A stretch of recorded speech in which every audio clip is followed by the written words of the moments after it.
ಹೇಗಿದ್ದೀರಾ? ಚೆನ್ನಾಗಿದ್ದೀರಾ ಅಲ್ವಾ? ನಾನು ಕೂಡ ತುಂಬಾ ಚೆನ್ನಾಗಿದ್ದೀನಿ. ಸೊ ಇವತ್ತು ನಾನು ಮಾಡ್ತಿರೋಂಥ ಟಾಪಿಕ್ ಬಂದು ವರ್ಣಮಾಲೆ. ಸೊ ವರ್ಣಮಾಲೆ ಅಂದ್ರೆ ಗ್ರಾಮರ್ ಪಾರ್ಟ್ ಮಾಡ್ತಾ ಇದ್ದೀನಿ. ಸೊ ವರ್ಣಮಾಲೆಯಲ್ಲಿ ಎಷ್ಟು ಅಕ್ಷರಗಳಿವೆ ಹಾಗೂ ವರ್ಣಮಾಲೆಯಲ್ಲಿ ಎಷ್ಟು ವಿಧಗಳಿವೆ ಅನ್ನೋದನ್ನ ನಾನು ಇವತ್ತು ನಿಮಗೆ ತಿಳಿಸ್ಕೊಡ್ತೀನಿ. ಹಾಗೆ ಅಕ್ಷರಗಳನ್ನ ಯಾವ್ಯಾವ ತರ ಬರೆಯೋದು ಅಂತ ಕೂಡ ತಿಳಿಸ್ಕೊಡ್ತೀನಿ. ಈ ವಿಡಿಯೋ ಯಾಕೆ ಮಾಡ್ತಾ ಇದ್ದೀನಿ ಅಂತಂದ್ರೆ, ಕೆಲವು ಮಕ್ಕಳಿಗೆ ಬೇಸಿಕ್ ಅನ್ನೋದೇ ಗೊತ್ತಿರಲ್ಲ, ಅಥವಾ ಪೇರೆಂಟ್ಸ್ಗೂ ಕೂಡ ಬೇಸಿಕ್ ಅನ್ನೋದು ಗೊತ್ತಿರೋದಿಲ್ಲ.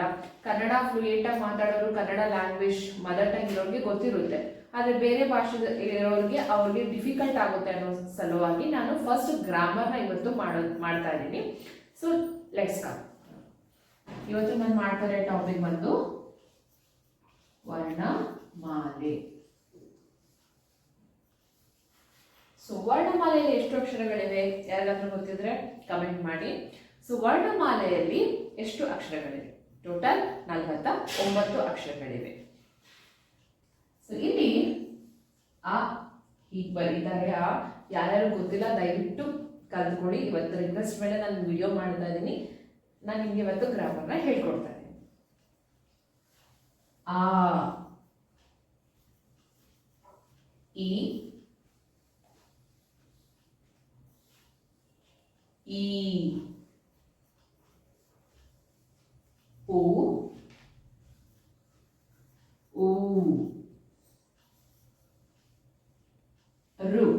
ಸೊ ಇಲ್ಲಿ ಕೆಲವು ಕನ್ಫ್ಯೂಷನ್ ಏನಿದೆ ಅಂದ್ರೆ, ನಾವು ಓದೋ ಟೈಮಲ್ಲಿ 15 to 20 years ಬ್ಯಾಕ್ ನಮಗೆ ರು ಆದ್ಮೇಲೆ ರೂ ಇತ್ತು. ಸೊ ಈಗ ಆ ರು ಅನ್ನೋದು ಇಲ್ಲ. ಸೊ ತೆಗೆದಾಕಿದ್ದಾರೆ. ಸೊ ಕನ್ಫ್ಯೂಷನ್ ಆಗ್ಬಿಡಿ. ಓನ್ಲಿ 1 ರು ಇದೆ.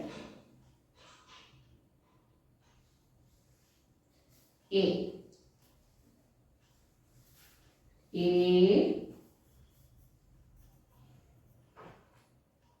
ಐ,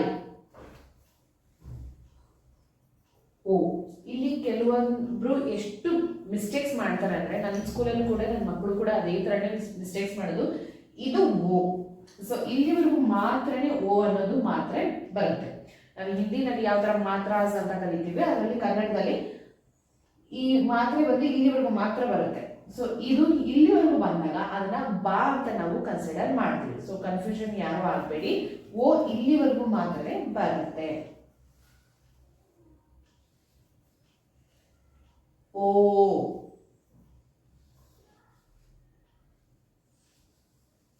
ಅವು. ಸೊ ಇಲ್ಲಿ ಅವಲ್ಲೂ ಕೂಡ ಮಕ್ಕಳು ತುಂಬಾನೇ ಕನ್ಫ್ಯೂಷನ್ ಆಗಿರ್ತಾರೆ, ಹಾಗೆ ಮಿಸ್ಟೇಕ್ಸ್ ಕೂಡ ಮಾಡ್ತಾರೆ. ಏನು ಅಂದ್ರೆ ಅವರು ಜಾ ಒತ್ತ ತಕ್ಷಣ ಜಾ ಬರ್ದು ಜಾ ಕಾಗುಣಿತ ಬರೆಯೋ ತರ ಬರ್ದ್ಬಿಡ್ತಾರೆ. ಇಲ್ಲಿ ಏನಿದೆ ಸೊಂಡ್ಲು ಅದನ್ನ ಕೆಳಗಡೆವರೆಗೂ ಎಳೆದಾಗ ಅದು ಜಾ ಆಗುತ್ತೆ. ದಯವಿಟ್ಟು ಆತರ ಮಾಡೋದಕ್ಕೆ ಹೋಗ್ಬೇಡಿ. ಕೆಲವೊಂದ್ಸರಿ ಮಿಸ್ಟೇಕ್ಸ್ ಗಳು ಆಗೋದು ಇದೇ ತರನೇ, ಸಿಲಿ ಮಿಸ್ಟೇಕ್ಸ್ ಗಳು ಮಕ್ಕಳು ಮಾಡೋದು ಇದೇ ತರನೇ. ಸೊ ಅವು ಇಲ್ಲಿವರೆಗೂ ಮಾತ್ರನೇ ಬರುತ್ತೆ.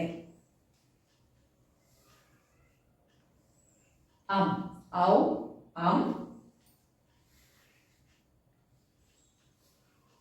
ಆಹಾ. ಸೊ ಆದ್ಮೇಲೆ ಆಹಾ ಬರುತ್ತೆ.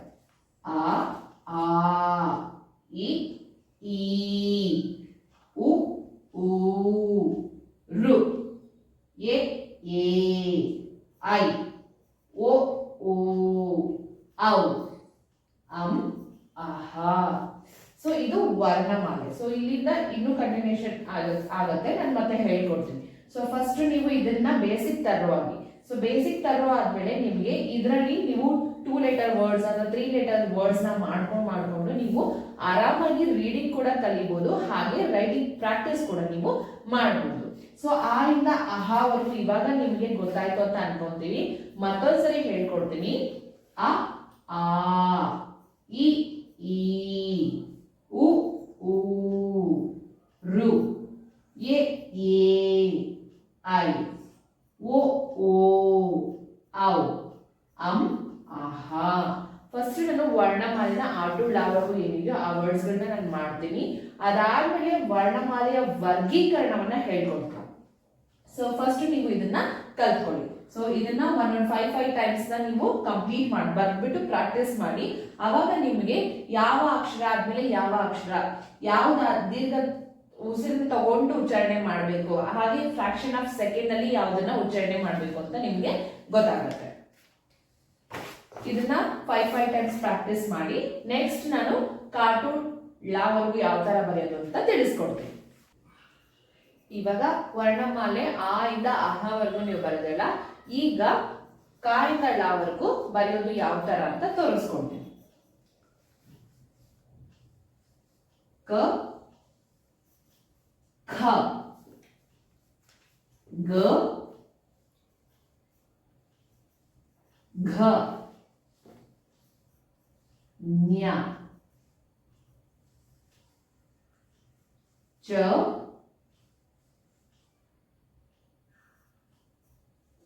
ಛ, ಜ, ಝ, ನ್ಯ.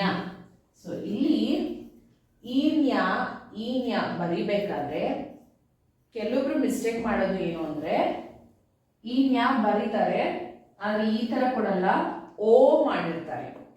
ಈಗ ಇಲ್ಲಿ ನಾನು ಆಲ್ರೆಡಿ ಹೇಳ್ದಾಗೆ ರೂ ಇತ್ತಲ್ವಾ, ಸೊ ರೂನ ಯಾವಾಗ ತೆಗೆದ್ರು ಅದಾದ್ಮೇಲೆ ಇಲ್ಲಿ ನ್ಯಾಗೆ ಡಾಟ್ ಇರ್ತಿತ್ತು.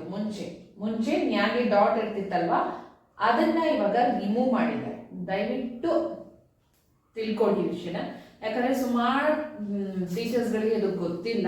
ಗೊತ್ತಿರೋರಿಗೆ ವೆಲ್ ಅಂಡ್ ಗುಡ್, ಯಾರಿಗೆ ಗೊತ್ತಿಲ್ಲ ನಾನು ಅವರಿಗೆ ಹೇಳ್ಕೊಡ್ತಾ ಇದ್ದೀನಿ. ಮಕ್ಕಳು ಕೂಡ ನಾನು ಹೇಳ್ತಾ ಇದ್ದೀನಿ, ಪೇರೆಂಟ್ಸ್ಗೂ ಕೂಡ ನಾನು ಹೇಳ್ತಾ ಇದ್ದೀನಿ. ಯಾಕಂದ್ರೆ ಅವರು ಮಾಡೋ ಮಿಸ್ಟೇಕ್ ಇದೆ, ಇಲ್ಲಿ ಡಾಟ್ ನ ಇಟ್ಬಿಡ್ತಾರೆ. ಈಗ ಆ ಡಾಟ್ ಇಲ್ಲ, ರಿಮೂವ್ ಮಾಡಿದ್ದಾರೆ. ದಯವಿಟ್ಟು ಅರ್ಥ ಮಾಡ್ಕೊಳ್ಳಿ, ರಿಮೂವ್ ಮಾಡಿದ್ದಾರೆ. ಸೊ ಈ ಡಾಟ್ ಇಲ್ಲಿ ಬರೋದಿಲ್ಲ. ಜಸ್ಟ್ ಇಷ್ಟೇ. ನ್ಯ, ಟ, ಠ, ಡ, ಢ, ನ, ತ,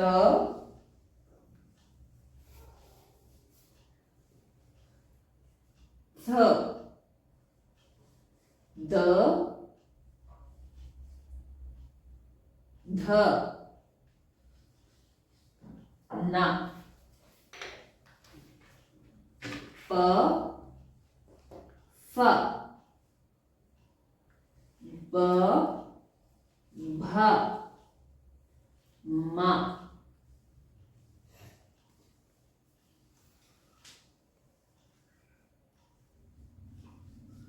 ಯ, ರ, ಲ, ವ, ಶೇ, ಶ,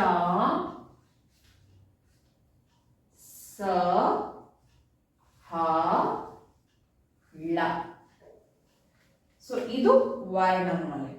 ಕ, ಖ, ಗ, ಘ, ನ್ಯ, ಚ, ಛ, ಜ, ಝ, ನ್ಯ, ಟ, ಠ, ಡ, ಢ, ಣ, ತ, ಥ, ದ, ಧ, ನ, ಪ,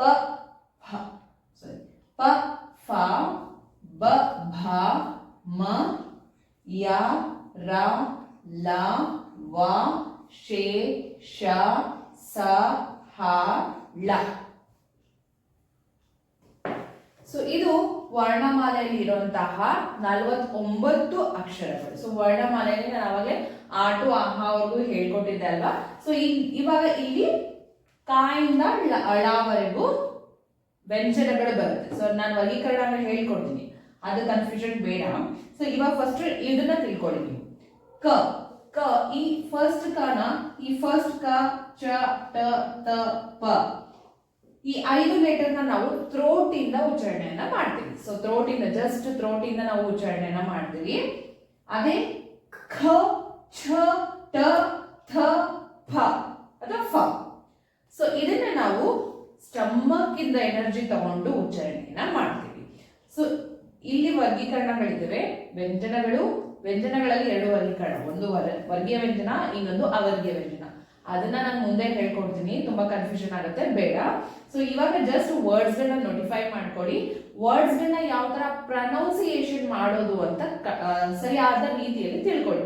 ಯಾಕಂದ್ರೆ ಈ ಕಾಗೂ ಈ ಖಾಗೂ ವ್ಯತ್ಯಾಸ ಇದೆ. ಸೊ ಈ ಕಾ ಇದ್ದಾಗ ಈ ಖಾಬ್ನ ಬರೀತೀರಾ, ಈ ಕ ಎಂದಾಗ ಈ ಖಾನ ಬರೆಯೋದು, ಈ ಕ ಎಂದಾಗ ಈ ಕಾನ ಬರೆಯೋದು ಮಿಸ್ಟೇಕ್ ಆಗುತ್ತೆ. ಸೊ ಪ್ರೊನೌನ್ಸಿಯೇಷನ್ ಮಾಡಬೇಕಾದ್ರೆ ಕರೆಕ್ಟ್ ಆಗಿ ಬರಬೇಕು. ಸೊ ಫಾರ್ ಎಕ್ಸಾಂಪಲ್ ಕನ್ನಡ, ಖಡ್ಗ, ಗಡಿಯಾರ, ಘಂಟೆ, ಆ ಪ್ರೊನೌನ್ಸಿಯೇಷನ್ ಬರುತ್ತಲ್ಲ ಅದು ನಮ್ಗೆ ವೆರಿ ಇಂಪಾರ್ಟೆಂಟ್. ಈಗ ಚರಕ, ಜಸ್ಟ್ ಥ್ರೋಟ್ ಇಂದ ನಾವು ಉಚ್ಚಾರಣೆಯನ್ನ ಪ್ರೊನೌನ್ಸಿಯೇಷನ್ ಮಾಡ್ತಾ ಇದ್ವಿ. ಛತ್ರಿ, ಸೊ ಛತ್ರಿ ಅಂದ್ರೆ ಏನು? ಅಂಬ್ರೆಲಾ.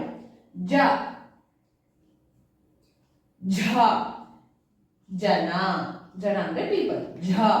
ಝರಿ, ಟಗರು, ಠಸೆ, ಡಮರು, ಢಕ್ಕಣ, ತಕ್ಕಡಿ, ಥಸೆ, ದಮರು, ಧನ, ನವಿಲು,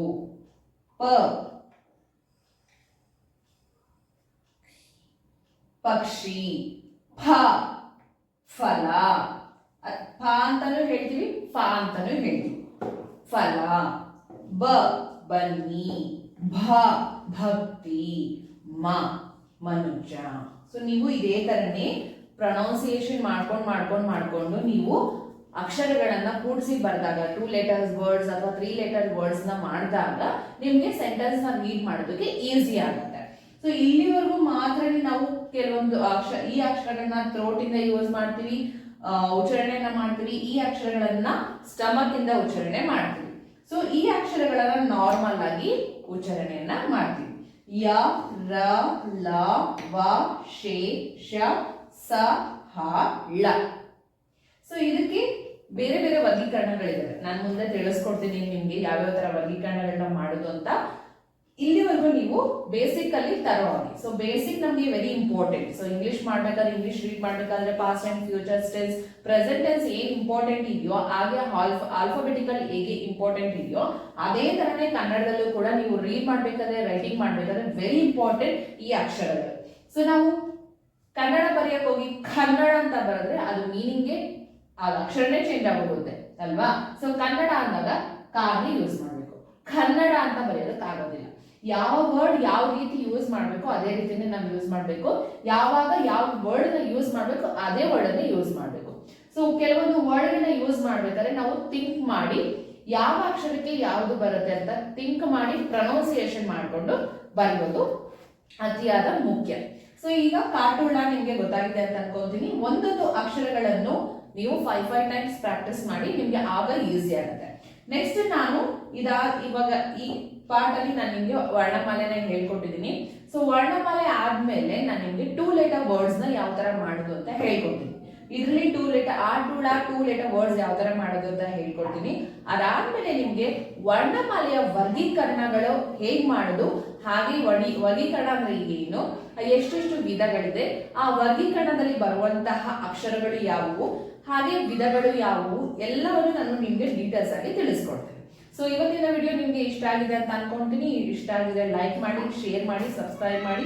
ಆದಷ್ಟು ನಿಮ್ಮ ಮಕ್ಕಳಿಗೆ ಫಸ್ಟ್ ಈ ಬೇಸಿಕ್ ನ ಓದೋದಕ್ಕೆ ಹೇಳಿ, ಇಂಪ್ರೂವ್ ಮಾಡ್ಕೊಳ್ಳೋದಕ್ಕೆ ಹೇಳಿ, ಪ್ರಾಕ್ಟೀಸ್ ಮಾಡೋದಕ್ಕೆ. ಥ್ಯಾಂಕ್ ಯು, ಧನ್ಯವಾದಗಳು.